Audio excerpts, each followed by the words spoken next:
ರುಚಿಗೆದ್ದ BMRCL ಬೆಂಗಳೂರಿಗೆ ಹೊಸ bumper 96 ರೈಲು 225 kilometre metro. ನಮಸ್ಕಾರ ಸ್ನೇಹಿತರೆ. ಸಿಲಿಕಾನ್ ವ್ಯಾಲಿ ದೇಶದ ಐಟಿ ಕ್ಯಾಪಿಟಲ್ ಉದ್ಯಾನ ನಗರಿ ಬೆಂಗಳೂರಿನಲ್ಲಿ ದೊಡ್ಡ ಸಂಪರ್ಕ ಕ್ರಾಂತಿಯಾಗೋ ಘೋಷಣೆ ಆಗಿದೆ. ಟ್ರಾವೆಲ್, ಟ್ರಾಫಿಕ್, ಟೈಮ್ ವೇಸ್ಟ್ ಅಂತ ಬೆಂಗಳೂರು ಜನ ಒದ್ದಾಡ್ತಿರೋ ಟೈಮ್ನಲ್ಲಿ ಅದೇ ಸಮಸ್ಯೆಗಳು ರಾಜ್ಯದ ಆರ್ಥಿಕತೆಗೆ ಪೆಟ್ಟು ಕೊಡ್ತಿರೋ ಹೊತ್ತಲ್ಲಿ ಬೆಂಗಳೂರಿನ ಒಳಗಡೆ 96 ರೈಲುಗಳ ಎಂಟ್ರಿ ಆಗುತ್ತೆ. ಖುದ್ದು BMRCL ಈ ಘೋಷಣೆ ಮಾಡಿದೆ. ಇದರ ಕೆಲಸ ಕೂಡ ಶುರುವಾಗಿದೆ. ಮುಂದಿನ ಕೆಲವೇ ದಿನಗಳಲ್ಲಿ ಸೇರ್ಪಡೆಯಾಗಲಿದ್ದು ಬೆಂಗಳೂರು ಮೆಟ್ರೋ ಜಾಲ 225 ಕಿಲೋಮೀಟರ್ಗೆ ತಲುಪುತ್ತೆ ಅಂತ ಬೆಂಗಳೂರು ಮೆಟ್ರೋ ರೈಲ್ ಕಾರ್ಪೊರೇಷನ್ ಹೇಳಿದೆ. ಈ ಮೂಲಕ ಮೆಟ್ರೋ ವಿಸ್ತರಣೆಯ ಜೊತೆಗೆ ಬೆಂಗಳೂರಿನ ರೂಪು, ನಗರದ ವಿಸ್ತೀರ್ಣ, ಅದರ ಸ್ವರೂಪ ಕೂಡ ಬದಲಾಗೋ ಸೂಚನೆ ಸಿಗ್ತಾ ಇದೆ. ಈ ಬಗ್ಗೆ ಪೂರ್ಣ ಮಾಹಿತಿಯನ್ನ ಈ ವರದಿಯಲ್ಲಿ ಕೊಡ್ತೀವಿ ಸ್ನೇಹಿತರೆ. ಹಾಗೆ ಎಲ್ಲ ಮೆಂಬರ್ ಓನ್ಲಿ ವಿಡಿಯೋಸ್ ಏನು ಪಬ್ಲಿಷ್ ಆಗ್ತಾ ಇದ್ದಾವೆ ಅವುಗಳನ್ನು ನೀವು ಕೂಡ ನೋಡೋಕೆ ವಿಡಿಯೋ ಕೆಳಗಿರೋ ಜಾಯಿನ್ ಬಟನ್ ಮೂಲಕ ಮಸ್ತ್ಮಗ ಪ್ರೀಮಿಯಂ ಮೆಂಬರ್ಶಿಪ್ ಫ್ಯಾಮಿಲಿಯನ್ನು ನೀವು ಕೂಡ ಜಾಯಿನ್ ಆಗ್ಬೋದು. ಹಾಗೆ ಸ್ನೇಹಿತರೆ, 7 ಸ್ಯಾಂಡ್ಸ್ ಟೂರಿಸಂನವರ ನೆಕ್ಸ್ಟ್ ಟ್ರಿಪ್ ಶಿರ್ಡಿ ಸಾಯಿಬಾಬಾ, ನಾಶಿಕ್, ತ್ರಯಂಬಕೇಶ್ವರ ಹೋಗೋದಿರುತ್ತೆ. ಡೀಟೇಲ್ಸ್ ಇಲ್ಲಿದೆ, ಫುಲ್ ಡೀಟೇಲ್ಸ್. ಆಸಕ್ತರು ಸ್ಕ್ರೀನ್ಶಾಟ್ ತಗೊಳ್ಳಿ, ಅವರಿಗೆ ಕಾಲ್ ಮಾಡಿ.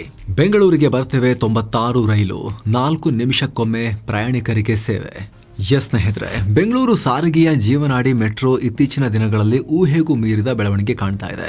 ಅದೇ ಕಾರಣಕ್ಕೆ 96 ಹೊಸ ರೈಲುಗಳನ್ನ ಈಗ BMRCL ಸೇರಿಸ್ಕೊಳ್ಳೋಕೆ ಹೊರಟಿದೆ. Next extra 96. ಈ ಪ್ರಾಸೆಸ್ ಕೂಡ ಅಂತಿಮ ಹಂತದಲ್ಲಿದ್ದು ಶೀಘ್ರದಲ್ಲೇ 96 ಅಂದ್ರೆ ಆಲ್ಮೋಸ್ಟ್ 100 ಅಲ್ವಾ ಸ್ವಾಮಿ, ಅಷ್ಟು ಹೊಸ ಟ್ರೈನ್ಗಳು ಬರ್ತಾ ಇದಾವೆ. ಈ ರೈಲುಗಳ ಪೈಕಿ ಕೆಲವು ರೈಲು ಈಗ ಇರೋ ಗ್ರೀನ್, ಯೆಲ್ಲೋ ಮತ್ತು ಪರ್ಪಲ್ ಲೈನ್ಗಳಲ್ಲೇ ಓಡಾಡ್ತವೆ. ಇನ್ನುಳಿದ ರೈಲುಗಳು ಹೊಸ ಲೈನ್ಗಳಿಗೆ ಮೀಸಲಾಗಿರ್ತವೆ. ಸದ್ಯ ನಮ್ಮ ಮೆಟ್ರೋದಲ್ಲಿ 64 ರೈಲುಗಳು ಕಾರ್ಯಾಚರಣೆ ಮಾಡ್ತಿರೋದು. ಗ್ರೀನ್ ಹಾಗೂ ಪರ್ಪಲ್ ಲೈನ್ನಲ್ಲಿ 58, ಹಾಗೆ ಯೆಲ್ಲೋ ಲೈನ್ನಲ್ಲಿ 6 ಅಷ್ಟೇ. ಹಿಂಗಿರ್ಬೇಕಾದ್ರೆ ಈಗ ಓಡಾಡ್ತಿರೋದೇ 64, ಇನ್ನು 96 ಬರುತ್ತೆ ಅಂತ ಹೇಳಿದ್ರೆ ಟೋಟಲ್ 160 ರೈಲುಗಳಾಗ್ತವೆ. ದೊಡ್ಡ ಪ್ರಮಾಣದಲ್ಲಿ ಜಂಪ್ ಆಗುತ್ತೆ. ಹಾಗೆ ಹೊಸ ರೈಲುಗಳ ಸೇರ್ಪಡೆಯಿಂದ ಕೋಚ್ಗಳ ಸಂಖ್ಯೆ 900ಕ್ಕಿಂತ ಹೆಚ್ಚಾಗುತ್ತೆ. ಎಲ್ಲ ರೈಲುಗಳು ಪೂರ್ಣ ಪ್ರಮಾಣದಲ್ಲಿ ಕಾರ್ಯಾಚರಣೆಗೆ ಬಂದಾಗ ಕೂಡಲೇ ಇಮಿಡಿಯೇಟ್ ಆಗಿ ಇವಾಗೇನಾಗಲ್ಲ, ಟೈಮ್ ತಗೊಳುತ್ತೆ. ನಮ್ಮ ಸರ್ಕಾರಿ ಯೋಜನೆಗಳು ಗೊತ್ತದ ನಿಮಗೆ, ಲೇಟ್ ಆಗುತ್ತೆ. ಬಟ್ ಇದೆಲ್ಲ ಜಾರಿಗೆ ಬಂದಾಗ ಬೆಂಗಳೂರಿನ ಎಲ್ಲ ಭಾಗದಲ್ಲೂ ಟ್ರಾಫಿಕ್ ಒತ್ತಡ ಕಮ್ಮಿ ಆಗೋ ನಿರೀಕ್ಷೆ ಇರುತ್ತೆ. ಇಂಟ್ರೆಸ್ಟಿಂಗ್ ಅಂದ್ರೆ ಈ ಹೊಸ ರೈಲುಗಳ ಸೇರ್ಪಡೆ ಬಳಿಕ ಮೆಟ್ರೋ ರೈಲಿಗೆ ಕಾಯೋ ಟೈಮ್ ಕೂಡ ಕಮ್ಮಿ ಆಗುತ್ತೆ. ಪ್ರತಿ 4 ನಿಮಿಷಕ್ಕೊಂದು ರೈಲ್ ಗ್ಯಾರಂಟಿ, ಆ ರೀತಿ BMRCLನವರು ಹೇಳ್ತಿದ್ದಾರೆ. ಸದ್ಯಕ್ಕೆ 5 ನಿಮಿಷನಾದ್ರೂ ಆಗ್ತಾ ಇದೆ. ಸೊ ನೆಕ್ಸ್ಟ್ 4 ಮಿನಿಟ್ಸ್ ಇಳಿಯುತ್ತೆ. ಇದರಿಂದ ಪೀಕ್ ಅವರ್ಗಳಲ್ಲಿ ಪ್ರಯಾಣಿಕರ ಒತ್ತಡ ಕಮ್ಮಿ ಆಗುತ್ತೆ. ಜೊತೆಗೆ ಮೆಟ್ರೋ ಸೇವೆಗಳ ಸಾಮರ್ಥ್ಯದಲ್ಲಿ ಬೆಂಗಳೂರು ದೇಶದ ಅಗ್ರ ನಗರಗಳ ಪಟ್ಟಿಗೆ ಸೇರುತ್ತೆ ಅನ್ನೋ ವಿಶ್ವಾಸವನ್ನು ಕೂಡ ಇಟ್ಕೊಳ್ಳಲಾಗಿದೆ. 225 ಕಿಲೋಮೀಟರ್ ಮೆಟ್ರೋ ಜಾಲ BMRCL ದೊಡ್ಡ ನಿರ್ಧಾರ. ಫ್ಯೂಚರ್ ಪ್ಲಾನ್ ಅನ್ನು ಕೂಡ ಪಬ್ಲಿಕ್ ಮಾಡಲಾಗಿದೆ. ಮೆಟ್ರೋ ಜಾಲವನ್ನ 2030 ವೇಳೆಗೆ ನೆಕ್ಸ್ಟ್ 5 ಇಯರ್ಸ್ ಒಳಗಡೆನೆ 225 ಕಿಲೋಮೀಟರ್ಗೆ ವಿಸ್ತರಣೆ ಮಾಡೋದಾಗಿ ಹೇಳಿದ್ದಾರೆ. ಖುದ್ದು BMRCL ನ ಮ್ಯಾನೇಜಿಂಗ್ ಡೈರೆಕ್ಟರ್ ಜೆ ರವಿಶಂಕರ್ ಈ ಮಾಹಿತಿಯನ್ನ ಕೊಟ್ಟಿದ್ದಾರೆ. ಪ್ರತಿ ಮೆಟ್ರೋ ಸ್ಟೇಷನ್ ನಡುವೆ ರೈಲುಗಳು 4 ರಿಂದ 6 ನಿಮಿಷದ ಒಳಗಡೆ ಓಡಾಡಲಿವೆ ಅಂತ ಹೇಳಿದ್ದಾರೆ. 2011ರಲ್ಲಿ ನಮ್ಮ ಮೆಟ್ರೋ ಬರೀ 6.7 ಕಿಲೋಮೀಟರ್ ಅಷ್ಟರಿಂದ ಶುರುವಾಗಿತ್ತು. ಆದ್ರೆ ಈಗ 96 ಕಿಲೋಮೀಟರ್ ತನಕ ವಿಸ್ತರಣೆ ಆಗಿದೆ. ಹಾಗೆ ಮುಂದಿನ ವರ್ಷ ಕಾಳಿನ ಅಗ್ರಹಾರದಿಂದ ನಾಗವಾರದವರೆಗೆ ಪಿಂಕ್ ಲೈನ್ ಕೂಡ ಆಪರೇಷನಲ್ ಆಗುತ್ತೆ. ಇದರಲ್ಲಿ 7.5 ಕಿಲೋಮೀಟರ್ ಎಲಿವೇಟೆಡ್ ಮತ್ತು 13.5 ಕಿಲೋಮೀಟರ್ ಅಂಡರ್ ಗ್ರೌಂಡ್ ಸೇರಿ ಟೋಟಲ್ 21 ಕಿಲೋಮೀಟರ್ ಮೆಟ್ರೋ ಲೈನ್ ಇದೆ. 2027ರ ಅಂತ್ಯದ ವೇಳೆಗೆ ಬೆಂಗಳೂರು ನಗರವನ್ನ ಕೆಂಪೇಗೌಡ ಏರ್ಪೋರ್ಟ್ಗೆ ಕನೆಕ್ಟ್ ಮಾಡೋ ಬ್ಲೂ ಲೈನ್ ಕೂಡ ರೆಡಿ ಆಗುತ್ತೆ.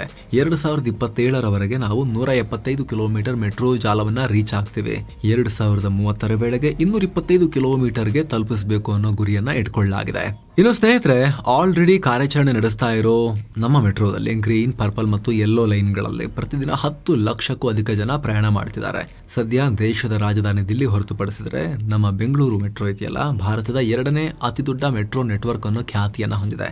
ಕಳೆದ ಆಗಸ್ಟ್ನಲ್ಲಿ RV ರೋಡ್ನಿಂದ ಬೊಮ್ಮಸಂದ್ರದವರೆಗಿನ ಯೆಲ್ಲೋ ಲೈನ್ ಆಪರೇಷನ್ ಆದ್ಮೇಲೆ ಬೆಂಗಳೂರು ಮೆಟ್ರೋ ಮುಂಬೈಯನ್ನ ಬೀಟ್ ಮಾಡಿದೆ. ಇನ್ನು ಸದ್ಯ ಬ್ಲೂ ಲೈನ್ ಮೆಟ್ರೋದ ಕಾಮಗಾರಿ ಕೂಡ ನಡೀತಾ ಇದೆ.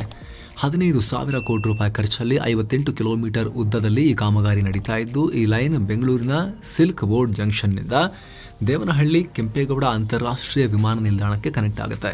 ಅಂದ್ರೆ ದಕ್ಷಿಣ ಬೆಂಗಳೂರನ್ನ ಉತ್ತರ ಬೆಂಗಳೂರಿಗೆ ಕನೆಕ್ಟ್ ಮಾಡುತ್ತೆ. KR ಪುರದ ಮೂಲಕ ಲೈನ್ ಹಾದು ಹೋಗುತ್ತೆ. ಈಗ ಆಲ್ರೆಡಿ ಈ ಕಾಮಗಾರಿಯನ್ನ 2026ರ ಡಿಸೆಂಬರ್ ಒಳಗಡೆ ಮುಗಿಸೋ ಗುರಿಯನ್ನ ಸರ್ಕಾರ ಇಟ್ಕೊಂಡಿದೆ.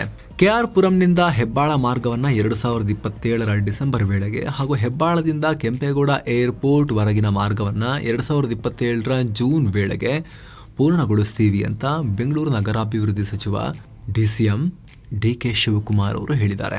ಸಿಲ್ಕ್ ಬೋರ್ಡ್ನಿಂದ ವಿಮಾನ ನಿಲ್ದಾಣದವರೆಗಿನ ಮಾರ್ಗದಲ್ಲಿ ಒಟ್ಟು 30 ಸ್ಟೇಷನ್ಗಳು ಬರಲಿದ್ದು 5-6 ಸ್ಟೇಷನ್ಗಳು ರೆಡಿ ಆಗ್ತಿದ್ದ ಹಾಗೆ ರೈಲು ಸಂಚಾರ ಶುರು ಮಾಡಿಬಿಡ್ತೀವಿ ಅಂತ ಡಿ.ಕೆ. ಹೇಳಿದ್ದಾರೆ. ಇನ್ನು ಪಿಂಕ್ ಲೈನ್ ಮೆಟ್ರೋ ವಿಚಾರಕ್ಕೆ ಬಂದರೆ ಈ ಲೈನ್ ಬಹುತೇಕ ರೆಡಿ ಆಗಿದೆ. ಸಂಚಾರ ಮಾಡೋಕೆ ಪ್ರೋಟೋಟೈಪ್ ರೈಲನ್ನು ರೆಡಿ ಮಾಡಲಾಗಿದೆ. ಡಿಸೆಂಬರ್ 11ಕ್ಕೆ ಇದು ಅನಾವರಣಗೊಳ್ಳುತ್ತೆ.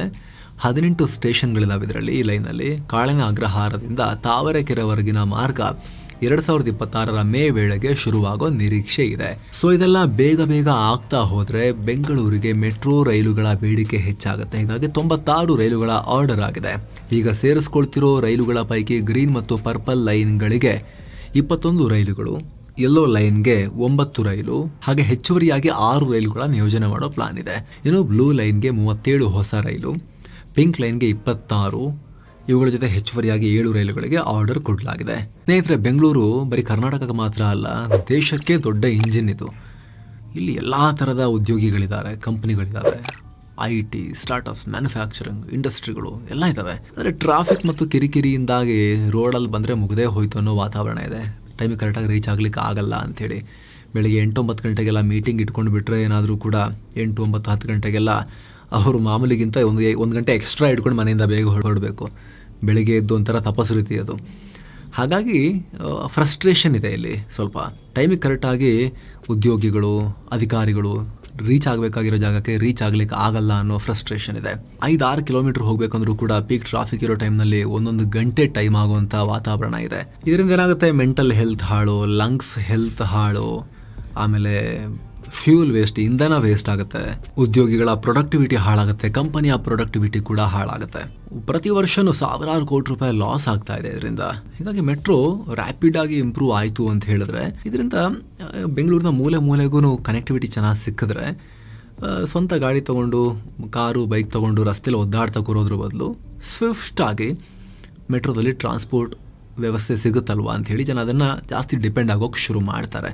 ಅದರಿಂದ ಸ್ವಲ್ಪ ಅನುಕೂಲ ಆಗುತ್ತೆ, ಬೆಂಗಳೂರಿಗೆ ಇನ್ನಷ್ಟು ಬೂಸ್ಟ್ ಸಿಗುತ್ತೆ ಅದರಿಂದ. ಅಷ್ಟು ಮಾತ್ರ ಅಲ್ಲ ಸ್ನೇಹಿತರೆ, ಎಲ್ಲೆಲ್ಲಿ ಮೆಟ್ರೋ ಹಾದು ಹೋಗುತ್ತಲ್ಲ ಅಲ್ಲಿ ಎಲ್ಲ ರೀತಿಯ ಬಿಸ್ನೆಸ್ ಕೂಡ ಬೂಮ್ ಆಗುತ್ತೆ. ರಿಯಲ್ ಎಸ್ಟೇಟ್ನಿಂದ ಹಿಡಿದು ತಿಂಡಿ ತಿನಿಸು, ಕ್ಯಾಬ್ ಡ್ರೈವರ್ಸು, ಮನೆ ಬಾಡಿಗೆ ಎಲ್ಲವೂ ಕೂಡ ಚೆನ್ನಾಗಿ ಪಿಕಪ್ ಆಗುತ್ತೆ.